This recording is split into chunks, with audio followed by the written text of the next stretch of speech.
everyone. It's Wednesday, March 11th, I think.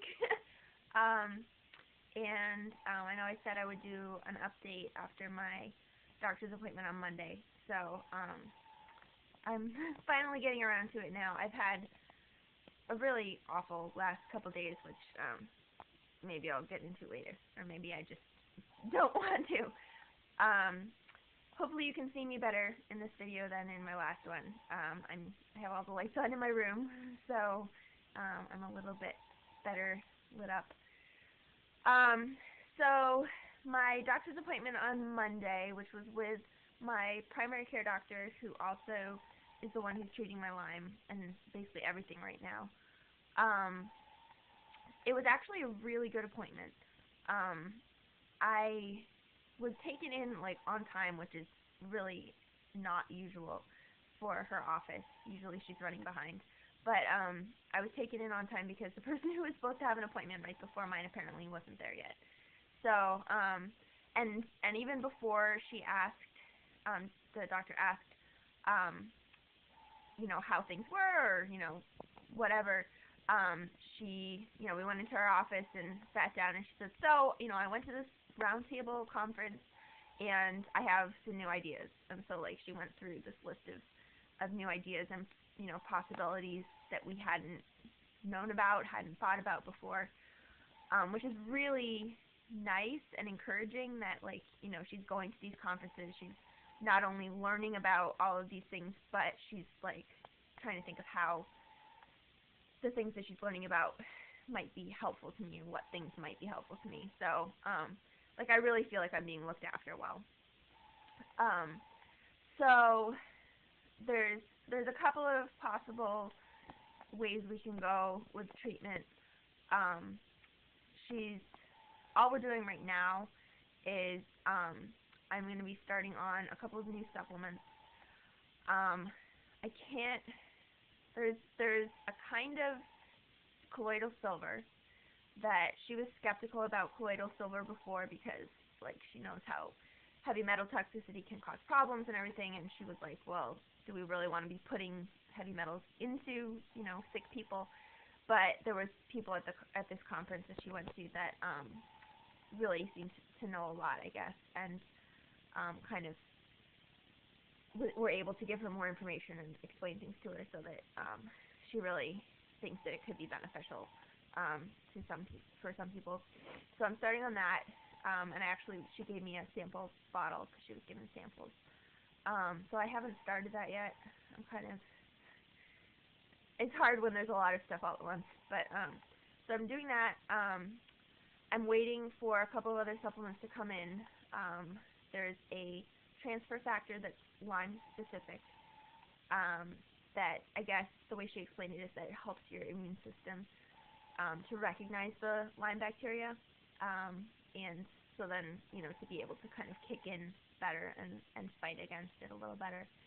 And then there's I think it's like a mitochondrial factor or something like that, that basically supports the mitochondria and is supposed to help with fatigue.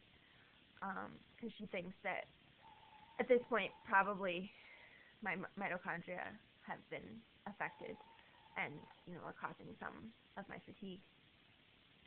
So she said, I think she said that, some people who took this particular one noticed a 30% improvement in their fatigue. I don't really know how you could, I couldn't really quantify it like that, but, it's encouraging to hear anyway. So we're starting those three things. And then I also had some labs done. We're testing for Bartonella, which I've tested positive for before, and been treated for before, but I'm not convinced that I've ever gotten rid of it. So doing 2 different Bartonella tests, sent to 2 different labs, and then also testing for kind of a newer discovered strain of babesiosis called Duncani, which I guess originally was thought to just be on the West Coast, but now they're finding that it's more widespread. and I go out to the West Coast anyway to visit my sister who lives out there. So, you know, even if it was just West Coast, I couldn't expose. So that is being sent to a third lab. So I had lab work drawn to be sent off to 3 different labs. Had to fill out the paperwork for all 3 labs. Had to pay up front for two of the tests. And the third one, I guess, will get billed to insurance, and then what insurance doesn't cover, we may get billed for. I don't know how good the coverage is.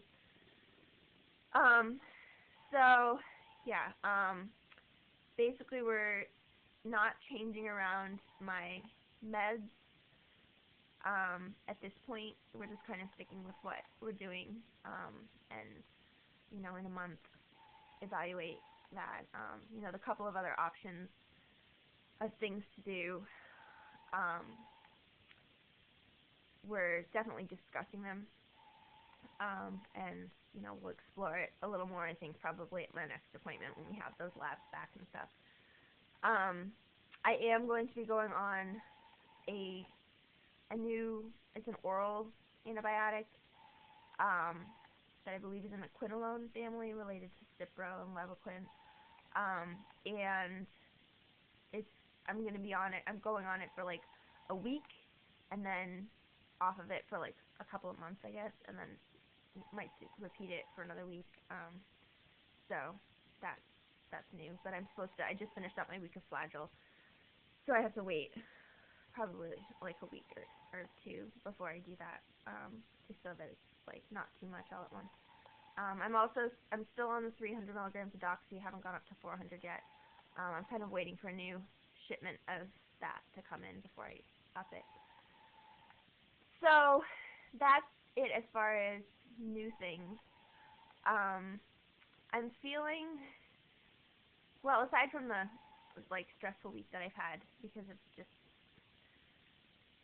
been, there's been a lot going on. I've been feeling okay, I guess. Having some joint pain, having some headaches, of course having fatigue. Actually sleeping relatively well. I'm not sleeping for very long because I have to get up earlier than I'd like to, but you know, I'm actually sleeping okay when I am sleeping, not waking up too much.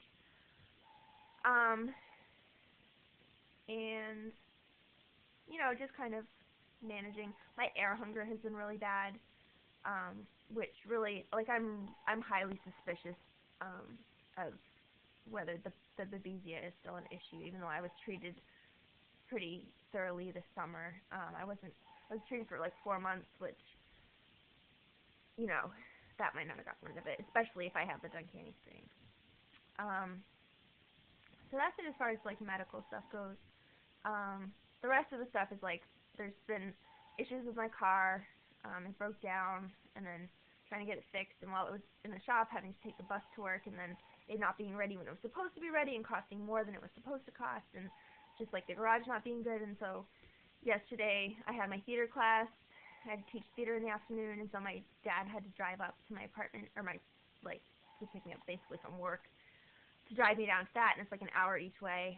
And then he had to drive me back up last night, and my car, I got my car back today and, you know, paid for it and everything. It's still not fixed the way that it's supposed to be. It's still having trouble. So I was kind of at the mercy of, you know, I don't have a local garage, so I just went to the one that the tow truck from AAA was from, and that was a mistake. So I won't be doing that again. I left a message with the garage to see if they will finish fixing it without charging me more, but I have not heard back. So I will probably call again tomorrow.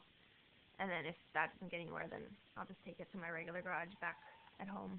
And then just kind of dealing with people in general has been a little difficult the last couple of days. I think that, I don't know what's going on, but it seems like people are, they have kind of short tempers or just like are not very apologetic when they do something that they shouldn't do. Work has been fine. It's just like stuff outside of work has been difficult.